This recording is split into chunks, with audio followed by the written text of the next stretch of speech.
Hi friends, ఇలాంటి పువ్వులు పూయాలంటే మీకు ఒక చిట్కా చెప్తా ఫ్రెండ్స్.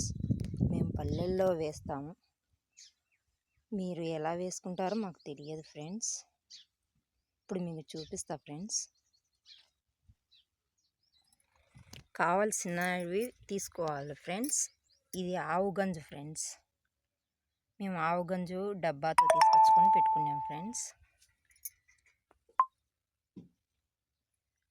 అలాగే బెల్లం ఫ్రెండ్స్, ఇది నలగొట్టుకొని కలిపేసుకోవాలి ఫ్రెండ్స్.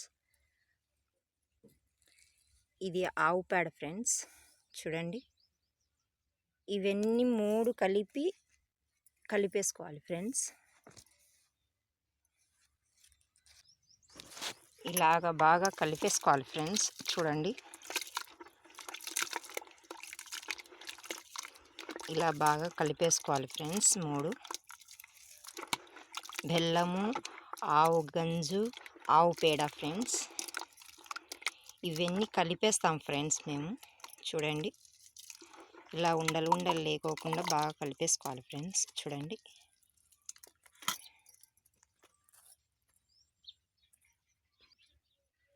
ఇలాగ కలిపేసుకోవాలి ఫ్రెండ్స్. ఇలా కలిపేసుకున్న 3 రోజుల తర్వాత చెట్లకు మేము పోసేసుకోవాలి ఫ్రెండ్స్. నేను ముందే 3 రోజులు కలిపి పెట్టినది చూపిస్తా ఫ్రెండ్స్. ఇలాగ డబ్బాకు తీసుకోవాలి ఫ్రెండ్స్. 3 రోజులు కలిపి పెట్టినది ఫ్రెండ్స్. ఇది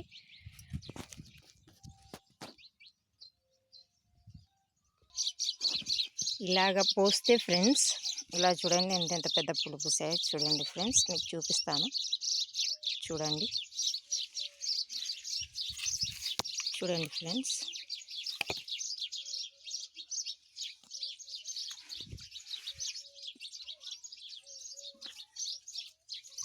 ఇలాంటి పూలు బాగా పూస్తాయి ఫ్రెండ్స్. పెద్దవిగా పూస్తాయి ఫ్రెండ్స్. చూడండి, మీకు ఫస్ట్ చూపించాను కదా, ఇంత పెద్దగా పూస్తాయి ఫ్రెండ్స్.